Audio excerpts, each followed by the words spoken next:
2016년 전 세계는 인공지능이라는 거대한 물결에 휩싸여 있었어. 최첨단 AI 칩을 만들려는 수요가 폭발하면서 반도체 산업은 그야말로 역사상 전례 없는 슈퍼사이클의 정점에 도달했지. 특히 삼성전자는 그야말로 신화를 써 내려가는 중이었어. 단 1분기 만에 무려 57조 원이 넘는 영업이익을 기록하며 글로벌 시가총액 1조 달러, 클럽에 당당히 이름을 올렸거든.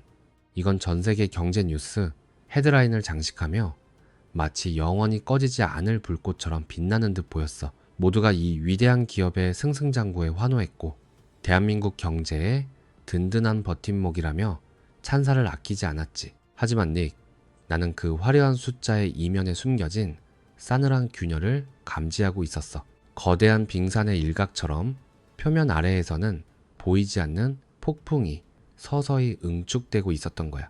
당신은 믿을 수 있을까? 인류 역사상 가장 많은 돈을 벌어들이는 이 거대한 공룡 기업의 심장부에서 어쩌면 돌이킬 수 없는 파국의 씨앗이 싹트고 있었다는 사실을 말이야. 그 시작은 너무나도 평범하고 사소해 보이는 내부 갈등이었어. 바로 임직원들의 성과급을 둘러싼 노사 간의 팽팽한 신경전이었지. 이 문제가 수면 위로 떠올랐을 때 대부분의 사람들은 대수롭지 않게 여겼어. 늘 있던 일, 내부에서 잘 해결되겠지 하고 말이야. 나 역시 처음에는 크게 다르지 않았어. 하지만 증권가 모니터 앞에 초조함, 그리고 밤늦도록 오가는 날 선 보고서들을 보면서 직감했지.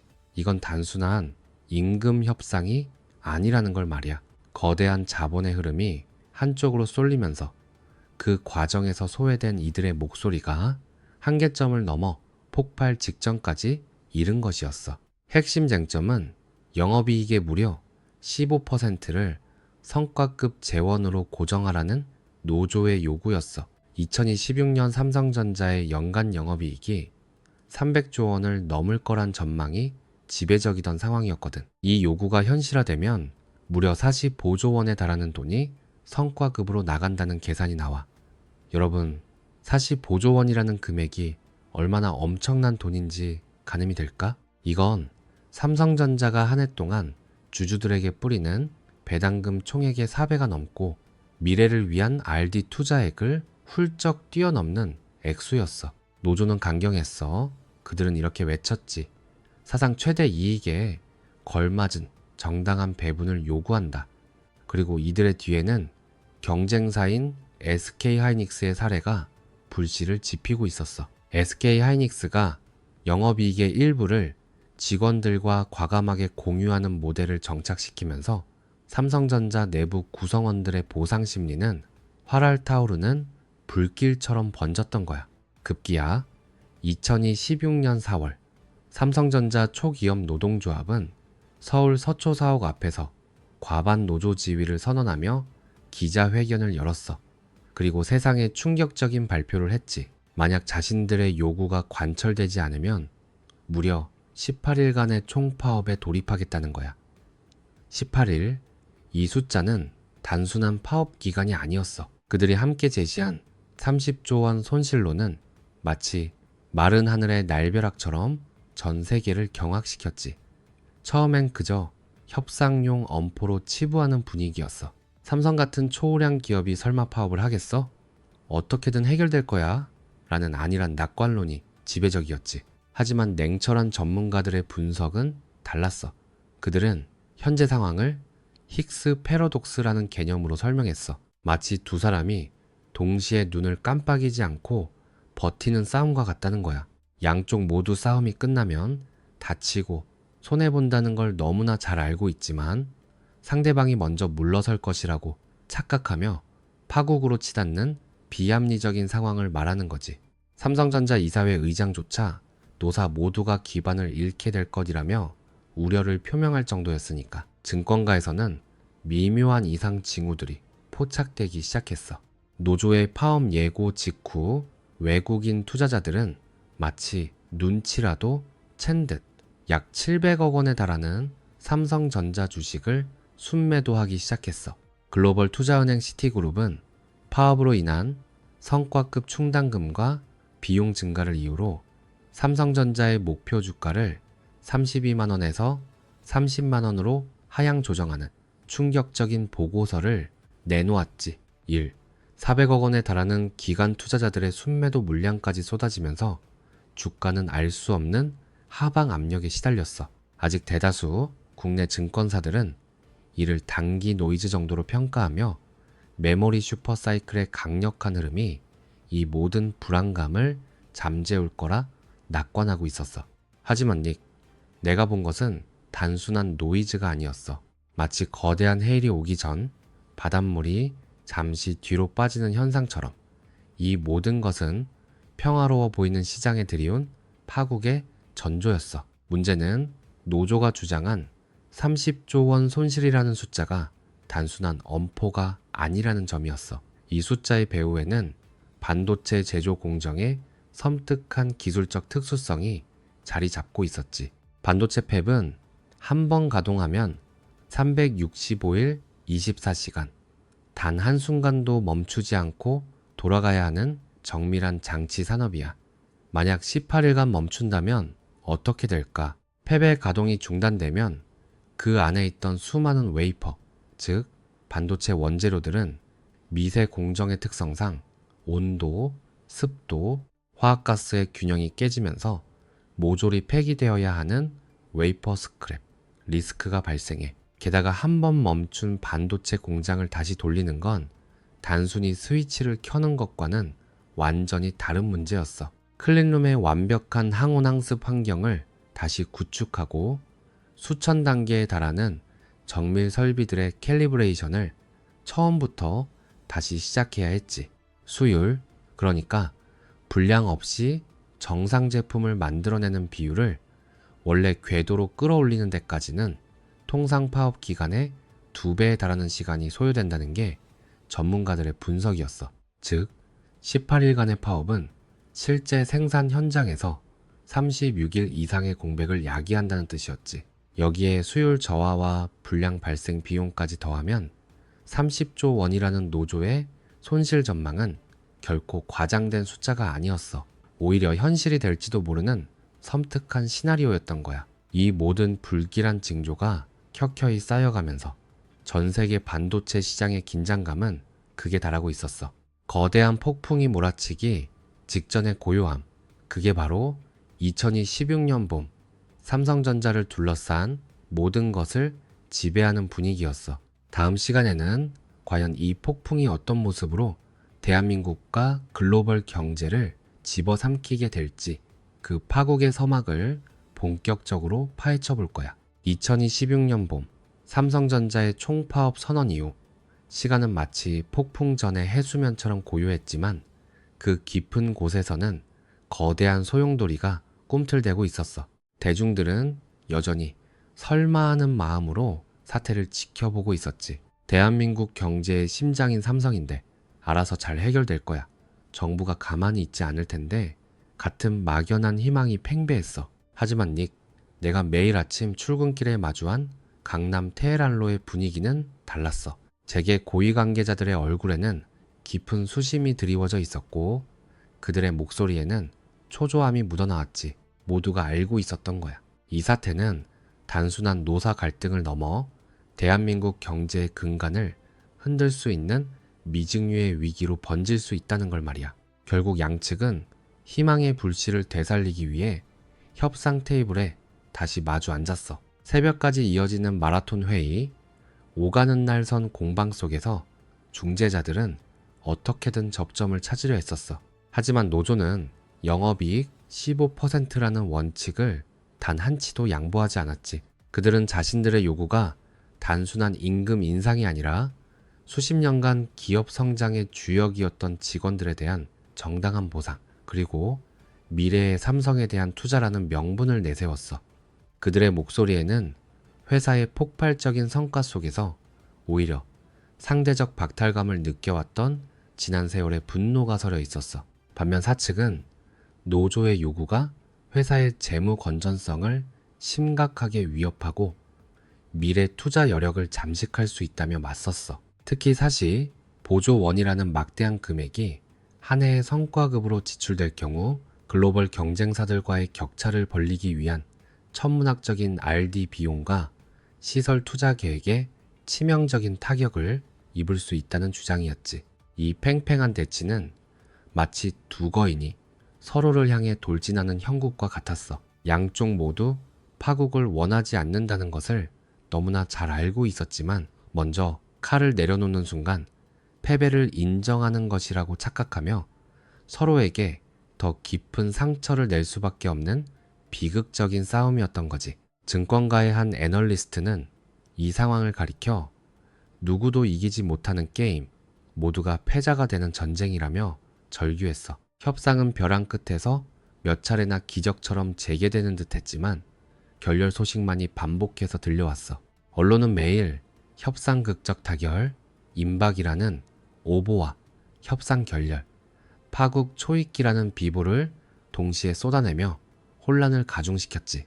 총파업 예고일이 하루하루 다가올수록 전 세계의 시선은 서울 서초동, 삼성 본사와 경기도 평택, 화성 반도체 공장으로 향했어. 특히 삼성의 최대 고객사인 애플과 엔비디아는 이 사태를 그야말로 눈에 불을 켜고 주시하고 있었지. 그들의 칩 공급망에 단 며칠이라도 차질이 생기면 전 세계 IT 산업 전반에 재앙적인 파급 효과를 가져올 것이 불보듯 뻔했거든. 미국 백악관에서도 비공식 채널을 통해 우려를 표명하며 한국 정부의 사태에 해결을 촉구했다는 소문이 파다했어. 이는 단순한 기업 간의 문제가 아니라 글로벌 경제 안보의 핵심으로 부상한 반도체 공급망에 대한 직접적인 위협으로 받아들여졌던 거지. 그리고 마침내 2016년 5월 1일 새벽, 모두가 잠든 시간, 삼성전자 이사회는 긴급회의를 소집했어.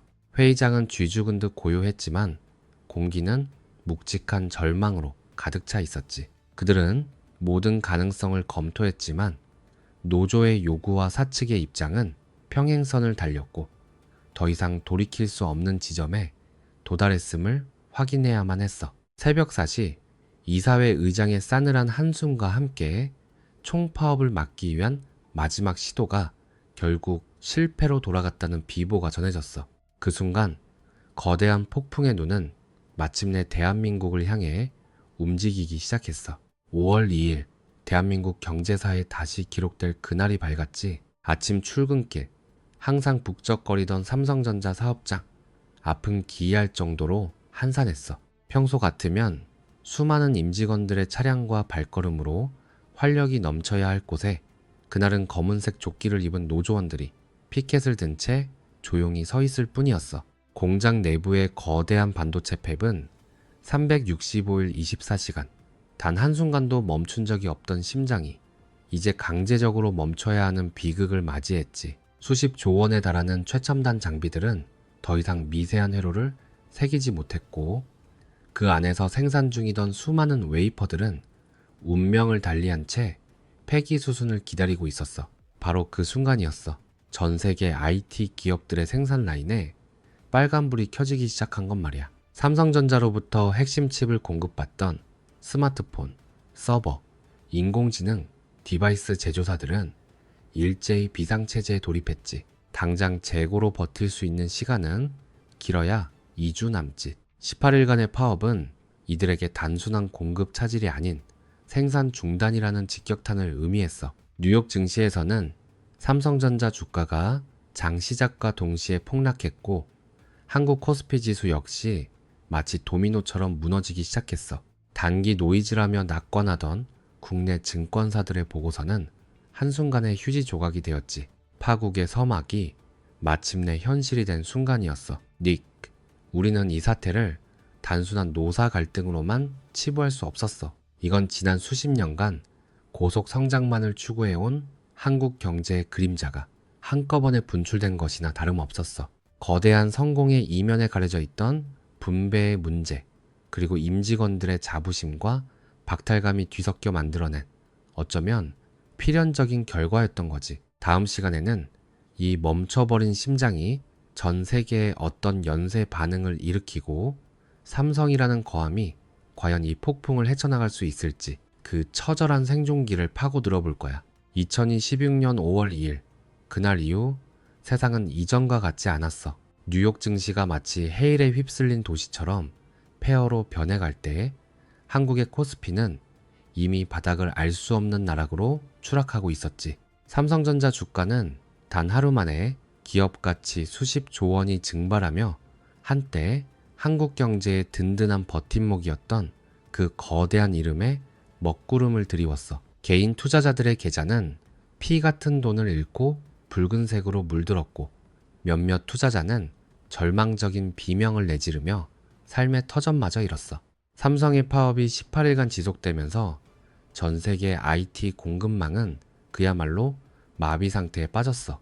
스마트폰 생산 라인은 멈춰섰고 데이터 센터의 서버 증설은 차질을 빚었으며 인공지능 연구 개발은 핵심 부품 부족으로 삐걱거리기 시작했지. 삼성전자와 협력하던 수많은 중소기업들은 줄도산의 위기에 처했고 그들의 공장은 텅 빈 채 먼지만 쌓여갔어. 한때 활기 넘치던 생산 라인의 굉음은 싸늘한 침묵으로 바뀌었고 수십 년간 일궈온 기술력과 노하우는 공장 담장 안에 갇혀버렸어. 한 증권사 로비에 걸려있던 대형 전광판은 더 이상 희망적인 숫자를 보여주지 않았고 사람들은 그저 멍하니 주식 시세가 깜빡이는 것을 지켜볼 뿐이었지. 이 광풍이 지나간 뒤 폐허가 된 시장을 걸으며 닉, 나는 뼈저리게 느꼈어.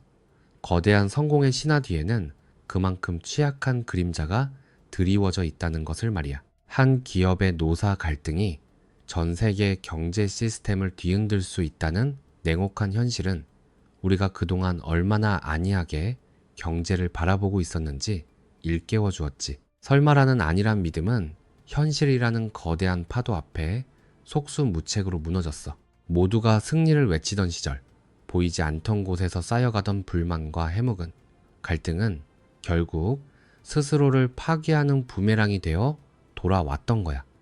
이 사건은 우리에게 중요한 교훈을 남겼어. 첫째, 하나의 거대 기업에 의존하는 공급망은 얼마나 취약한지 말이야. 전 세계가 삼성의 반도체에 목매달고 있었기에 그 심장이 멈추자 글로벌 IT 산업 전체가 마비될 수밖에 없었어.